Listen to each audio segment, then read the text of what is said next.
There's a reason people say, ignorance is bliss. For a long time, many Americans believed China was an underdeveloped country, largely due to media and political narratives. But when TikTok faced a potential ban and Americans started exploring Chinese apps like Rednote, their perceptions quickly shifted. Hey, US government, you have some explaining to do. So I downloaded the little red book and I made a new bestie. We were just talking about the differences and similarities between China and the US, and she ended up going to the market and sent me a picture of her local market. I picked what was familiar to me and what I knew, and that was corn on the cob. I seen that 1 kilogram, which I found out was 2.2 pounds, was 6.90 yen. So I went on Google because it's free, right? And I looked up to see what would that be in US dollars. 94 cents. 94 cents. What would it be here in America, you might ask? When you do the math, $7. Is this what they don't want us to know? I really think America has made a huge mistake when banning this app, because now that we're all on Rednote, we're actually learning that a lot of the crap that they've been talking about China is absolutely not true. We're like, wait a second, you guys have universal healthcare? You don't have to pay for an ambulance when you get picked up to the hospital. You have amazing cars for very low prices. Huawei, the amazing phones they have are also so much better than iPhones. And all of that is forbidden here. We cannot have any of that. Wait a second, you can walk at night outside and not be afraid? There's no mass unalivings in schools? What? What's that like? And I had someone comment on my Rednote being like, now that you're here, I hope you can see that we're not the beasts that, your news made us seem to be. And I was like, we never thought you guys were. I feel like we always knew it was bullshit. And yeah, no country's perfect. There's a lot of issues everywhere in this world. But it's very interesting. We're learning much more, I think, than they wanted us to know. And I think that's not a very good idea for our government. Also, I'm shocked by how quickly people are picking up Mandarin. I feel like you guys need to teach me. The Chinese are having a field day with Americans on Xiaohongshu. They're already trolling Americans. Look at that. Is it true that Americans have to work 2 jobs to survive? Hey guys, is it true that in America hospitals don't save lives, but they just rent them back to you at 30% interest? Is that true? I'm just having eye-opening conversations with people on Rednote where I was asked 10 minutes ago, what do you eat? What do you eat for 3 meals a day as an American? And I had to be like, oh, I don't eat 3 meals a day. And they're like, why? And I was like, well, I can't afford to. I'm single and I work 3 jobs just to maintain ownership of the crappy house that I'm in now. So what I do is I wake up in the morning and I drink a cup of coffee and I take my medication that helps me not want to unalive myself during the day. And that also takes away my appetite. It gives it back for a brief moment, but between the depression and the medication, I usually don't want to eat. So it's okay. It's okay that I can't afford to eat because I don't want to most of the time anyway. And then for dinner, it's anyone's game. I take free stuff wherever I can, but most of the time I just try to get something going in the slow cooker, like a roast and potatoes or carrots, something that will give me the bare minimum of protein and carbs to keep going. And they didn't know what to do with that. And then I was asked, is it true that you have to pay for ambulances over there? Like if you have a heart attack or something, you have to pay to be taken to the hospital in an ambulance. And that was an eye-opening conversation because I'm sitting here and it's the 7th year after the last time I was taken anywhere by ambulance, and I never paid that bill because it was for 11 miles and it was $19,000 7 years ago. And I never paid that, so I sort of had an internal celebration when it fell off my credit report. Which they don't have in China. Finish your dinner, my Chinese friends, because there are starving people in America. Americans are acting like they just escaped the Truman Show, suddenly realizing there's a whole world outside what they've been told. From the cost of living to education and technology, it's becoming clear that while the American dream is real, it now comes with a hefty price tag. So I've been living in China for almost 6 years now, and what still astonishes me to this day is how much food I can get in the grocery store for just $10. Chinese grocery stores were one of the biggest culture shocks for me when I first moved here. Your experience is very different than in the US. It's usually overflowing with merchandise and people, with sales being broadcasted by megaphones in multiple areas of each department at one time. The smell is different and it can be a bit overwhelming at first. Eventually, it becomes a part of your normal experience. Catch a whole fish in them up. An employee butcher your fish, or seeing live frogs in a bag. So I was able to get all of this for 80 yuan, which is $11. If you want to see more about Chinese grocery stores, Hey, y'all seen that? Y'all seen Shawty get them fresh veggies? Shawty got them fresh fish, scaled it in the goddamn stone it. Hey man, y'all told me China was bad. Y'all told me China was bad. Hey, if I could get my groceries for $10, give me some communism. We need some communism, all right? If I can get groceries for... Wait, what the we doing here? I mean, hell, we getting our rights stripped away. You know what I'm saying? We ain't got freedom of speech. We ain't got none of this. Hell, but at least they ain't got no rights, and they groceries $10. Let's get groceries. I'm in Chengdu at the market picking up some ingredients for lunch today. I'll also share how much it costs at the end. The market is lined with specialized vendors selling everything you could need to make a meal. Provenance and variety is a big deal here. This spice vendor carries Sichuan peppercorns from 7 different towns. I'm most excited by the produce. There's over 30 vendors, so you know the quality is competitive. There's all sorts of vegetables, many hard to come by in the US. This vendor sells over 20 types of eggs. Another has 10 types of century eggs. Head down the 2 aisles south and you'll find every cut of pork imaginable. The butcher recommends a fatty cut from the back leg and takes the skin off based on the dish I have in mind. This next stall sells Sichuan smoked meats, another soybean-based products like tofu, even a dedicated one for spicy salted radish, a change from the grocery stores and pop-up farmers markets I'm used to in the US. Finally grabbing a bottle of cooking wine before heading home with my haul. We have green garlic, a Tianjin cucumber, cilantro, red onion, douchi, a fermented black soybean, cooking wine, the hunk of pork, star anise, mild chili flake, and some sugar. A grand total of 38.6 Chinese yuan or $5.40 US. So I went to check out the grocery hauls in Shaohongshu, and I am gonna report my findings. Convert it into US dollars. That's $1.16, 40 cents, 78 cents, 41 cents, 80 cents, 90 cents, $1.35, 67 cents, and the total is Another major culture shock. The domestic Chinese brands are doing way better than international brands right now. That was a cute teen fashion brand, better say, and this one is super popular. It's called Blueberry. It's all Shein price but better quality. In China, we're seeing a mixture of different culture influence, and the Gen Zs are no longer looking up to the foreign brands. This is happening across the entire consumer group. Clothing, food, electronics, anything you want to buy China first. Hey, once again, we have the socialist core values everywhere. I'm not even gonna be surprised. A decade away from now, Chinese brands will take over the world. Around 90% of Chinese people support their government, and a lot of Americans would say, well, this is just because they're brainwashed.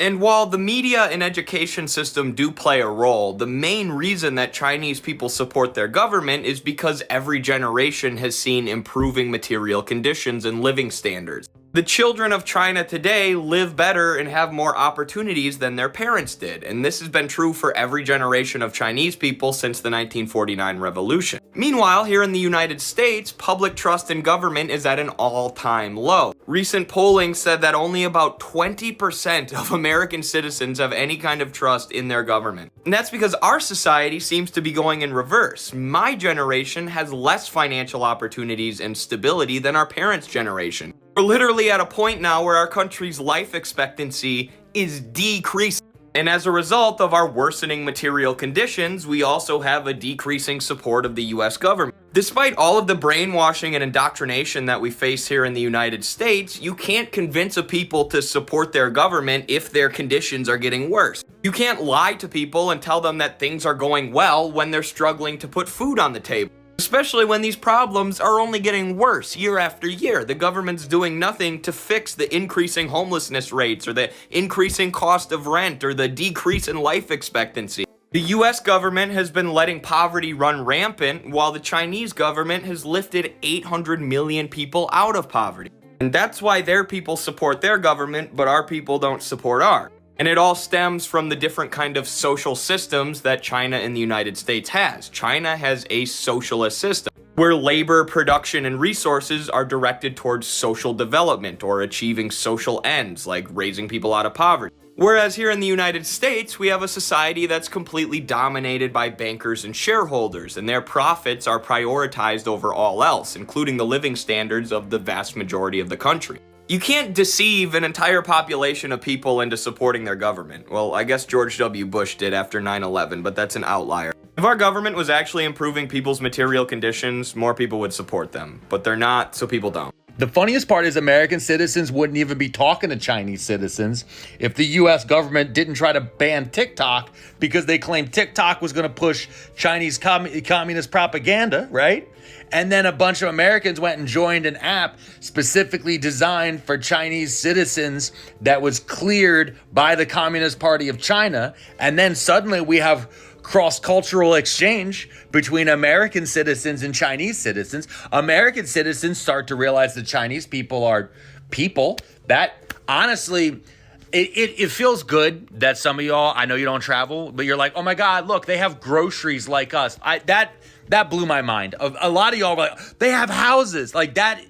It feels weird. I don't know what you thought they were doing in China. Feels weird. But the opposite side of that is the fact that the Chinese thought a lot of true things about us were actually communist propaganda from China. That is fucking, they thought their government was lying on us. Like, I've seen the comment sections where people would be like, yo, our government, the Chinese government said that y'all Americans have to pay for your own ambulances. Like, that's crazy. That's like a lie. They're like talking shit on capitalism, and legit Americans have to be like, no, for real, we have to pay for our own ambulances. Like, ambulances aren't free. And they're like, yo, what?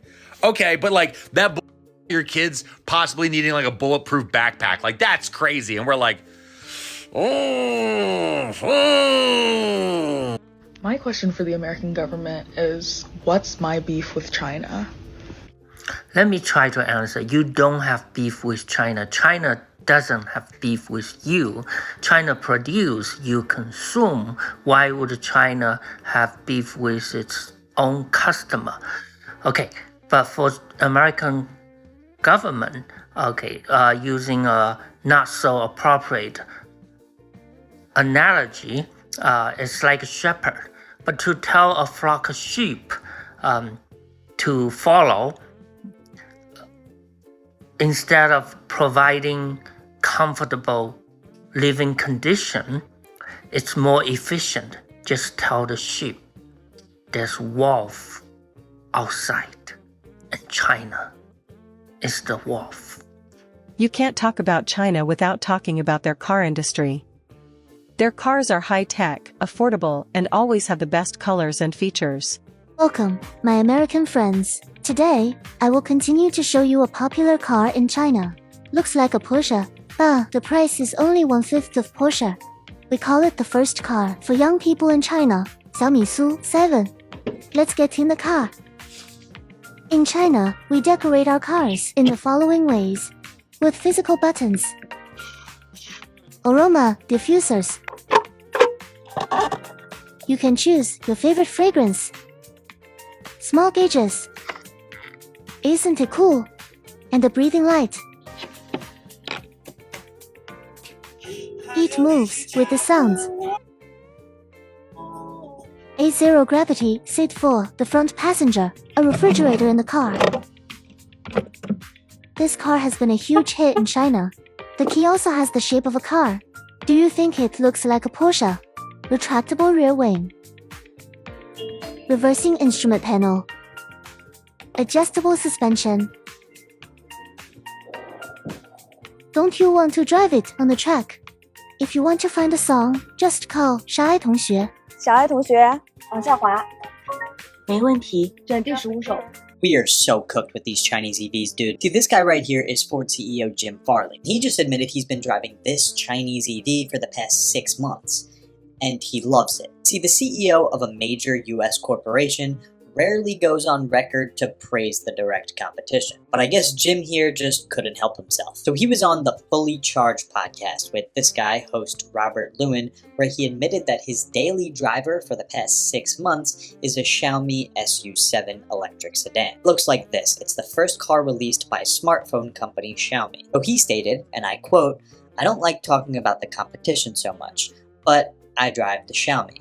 We flew one in from Shanghai to Chicago, and I've been driving it for 6 months now, and I don't want to give it up." The car, unfortunately, is not available in the US, but Ford has a large presence in Europe and Asia where this car is sold, meaning it's a direct competitor to them. To be honest, the praise is understandable. This car gets over 500 miles of range and has over 600 horsepower, light years ahead of whatever Ford is selling. What do you think of the future of the US car market if these Chinese EVs land on our shores? While lurking on Rednote, I found out about this car. And, you know, America's like free and fair trade for everyone, capitalism. We can't sell this car because it's Chinese. Look how cute it is. And they sell in pink. It's like $15,000, which is affordable. So affordable. Look at the inside. It has so many good features too. Like for $15,000, it has a screen and it flips. It has Apple CarPlay, a panoramic sunroof that you can play Spotify. You can play all of your stuff on there. People watch TikToks on there. All of these storage compartments, like right underneath the screen, there's like a storage compartment. You can put your keys, a phone. This is my favorite part. You have your little card like a Tesla. You just tap it on the mirror and it like unlocks and starts your car. Oh yeah, and then you have this cool 3D backup camera. All of this for $15,000. They come in different colors. These things are so cute. And people are like, well, if it comes from China, it's cheap. No, just because American brands manufacture in China and want to spend $2 to manufacture something and use cheap products doesn't mean that Chinese companies in China are doing that. That is American companies doing that to make a profit. That has nothing to do with China. That's American companies doing that. That's completely different.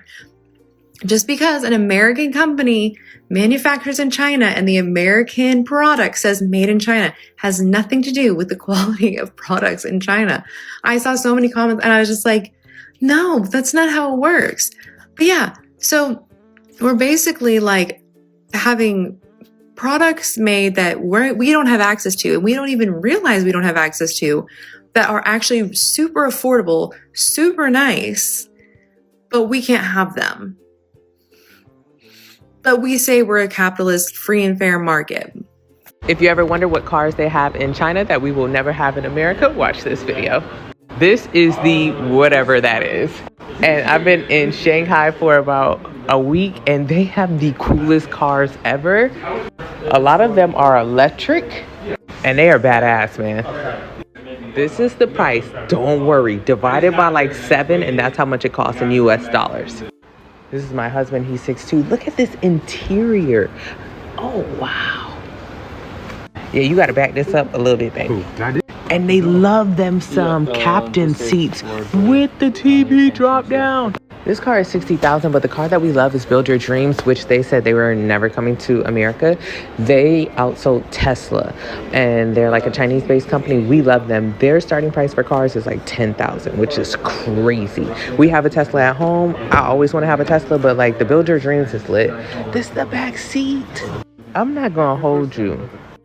For $60K, this is 60. This is nice. Like in America, this is easy, like 110 with the right brand name on it, right? Oh, this is this ceiling opens up. Very nice. This car is really 21-inch rims. Okay, big timers, baby. Okay, you guys, it's called the Li, L-I.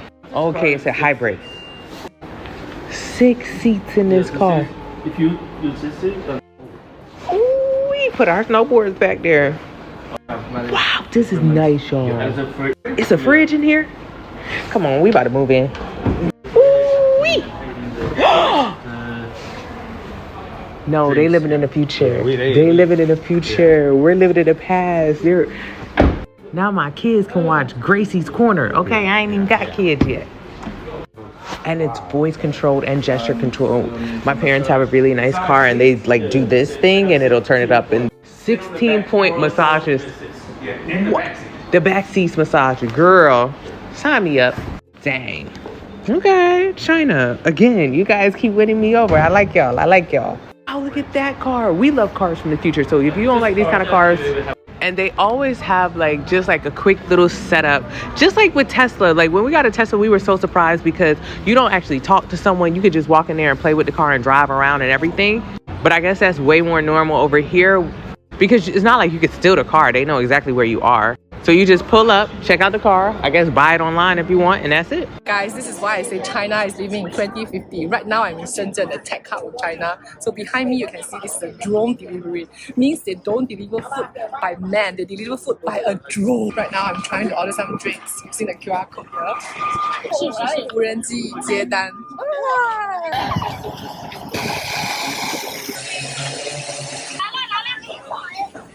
Wait for around 15 seconds. See what I have ordered. Cheers. This isn't to say China is some perfect utopia, because no country is. But the real question many Americans are now asking is, if China is supposedly so bad, why do its citizens seem to be better off in so many ways? Honestly, in 100 years, I think we're going to become the third world country. Like, I literally think Canada and North America, we are going to become the third world country. The education system in China is honestly unlike anything that I've ever seen. These are kids in kindergarten. They're sewing. Look at what they're doing. Like, it is honestly unbelievable. This is an account that I just started following, and it completely blew my mind. Literally, the hands-on learning, the motor skills that these kids have to be able to sew in that kind of detail, it is just absolutely mind-blowing. It's not just that. Like, look at their gym. I don't think I know 15-year-olds that can do this. Like, that is crazy. These are just kids. They're literally 5, 6, 7 years old. Look at that. They're building a society of champions, a society of doers. And honestly, I really do believe that in North America, we need to start looking at what they're doing in their education system, because in 100 years, they're going to surpass us in every single measure. There's no way they're more than 3, 4 years old. Have you ever seen a kid with this type of motor skills? I've never seen anyone at that age be able to do that and have that type of like hand-eye coordination. Like, look at the things that they're teaching them. It's all hands-on training. It's all useful stuff. And I'm going to show you some cooking videos. Like the cooking that they're doing, they're teaching them everything from the beginning. Look, they're starting them at such a young age. It is unbelievable. It is. This is honestly probably one of my new favorite accounts right now. This is one of those like cute little like Barbie ovens or anything like that. Like, this is the real deal. Like, they're cooking food. They're learning how to actually cook. Like, this is honestly incredible. This is the type of stuff that our schools need to be doing. Like, why are we not doing even half of this stuff? Our education system needs a complete reform. We need to start showing society things that are useful, things that will make kids successful. Laying bricks? Like, this is I've never been taught this ever in my life. It is unreal. Like, I could just keep going on and on about how honestly unbelievable this is. Kindergarten. These are kindergarten kids. I wouldn't even know where to begin how to do this. Like, and I'm an adult. I'm in my mid-40s. I'm a middle-aged man, and these kids have more skills than I do. Like, look at this. It is just amazing. Anyways, I tried to compile some of the best of everything that I've seen, and it's absolutely astonishing. Here is a kindergarten class learning how to cook.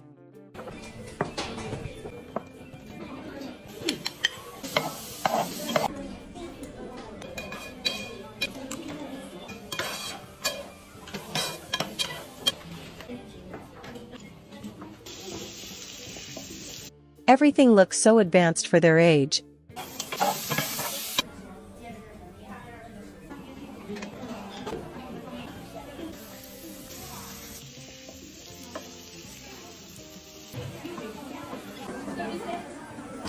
And these are meaningful life skills that will be useful to them in the future and will be beneficial to the society as a whole.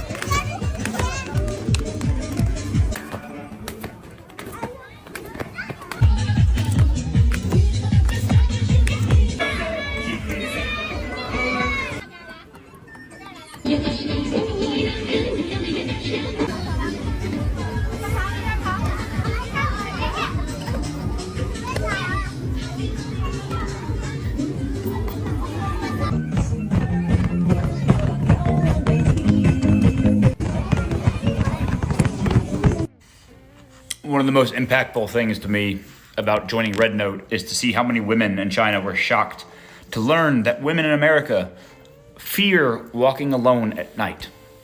Fear walking alone at all, but mostly walking even in groups at night.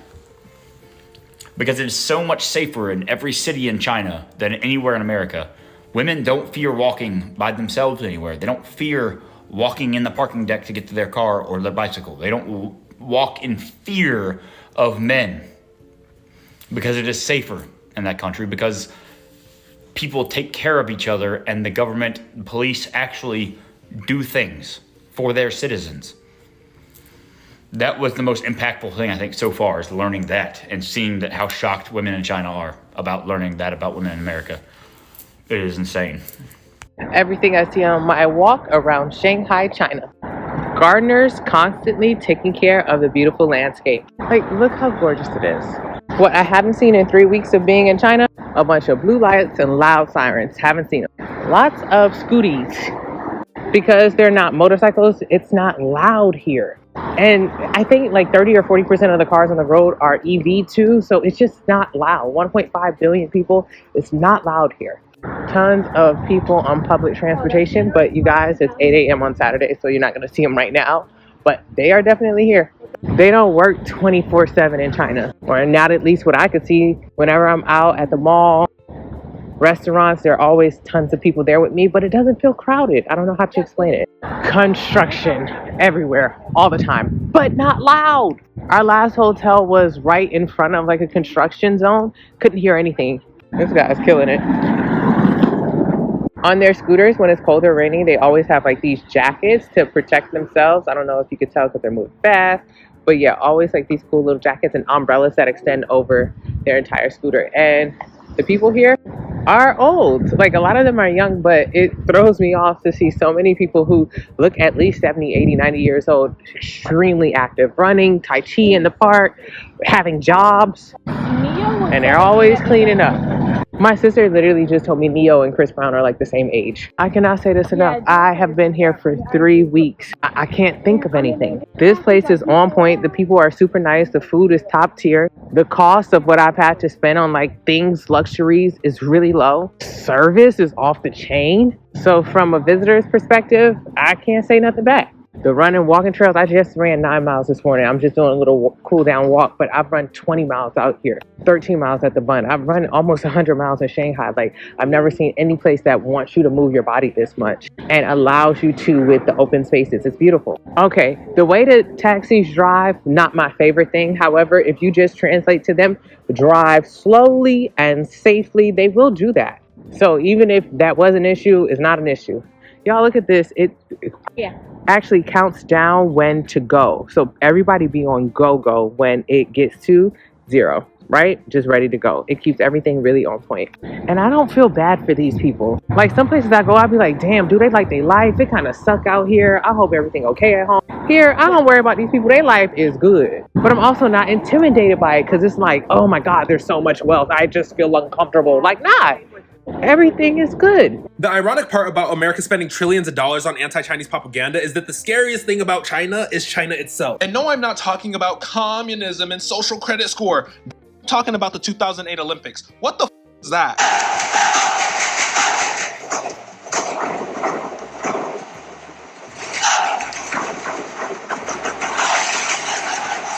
That's one of my earliest core memories, and I knew at that moment, we're not beating them in a war. They want us to fear China the way we fear fascists like Hitler. They want us to fear China in a way that galvanizes people to want to get on the front lines and fight with these motherfuckers. Have you seen a Chinese drone show?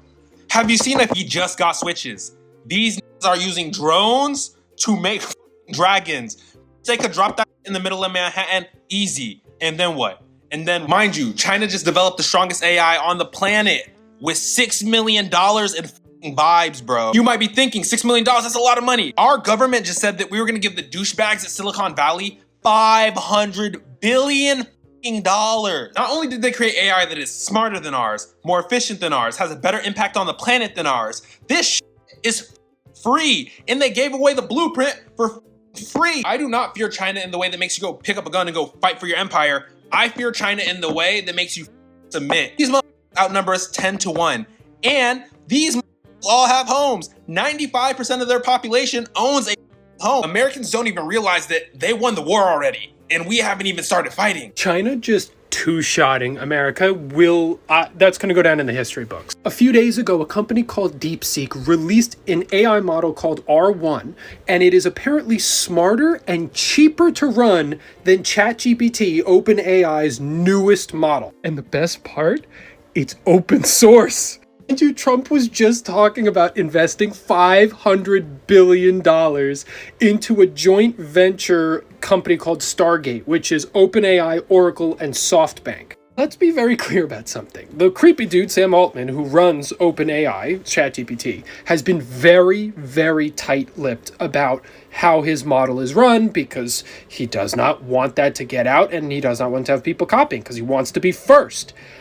And this Chinese company just undermined his entire franchise. First we had Rednote, and now we have DeepSeek. AI is still a bad thing, but watching American companies get undermined like that puts a little bit of joy in my heart. I don't trust most Americans' opinion on China. I lived in China for 3.5 years, and I can tell you the news does not paint the full picture of China. It shocked me how advanced China really is. They use mobile payments for everything. WeChat Pay, Alipay. People don't pull out credit cards any longer over there. They have high-speed rails that go just about everywhere. In Shanghai, over the past 30 years, has developed from being a countryside to being a full, blown-out city. We don't talk about this. Also, Americans don't understand how complex China's history is. There are 1.5 billion people in China, and they have a history that spans thousands of years. You can imagine having that level of history.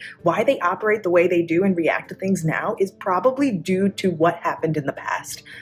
For example, so many Americans ask me, why is China so strict on drugs? We're not like that in the US. Well, China had the first and second opium wars where Westerners brought opium and it completely trashed their economy. So looking at this history, we can see why China has such a strong stance on having drugs in the country. They don't want an inefficient population.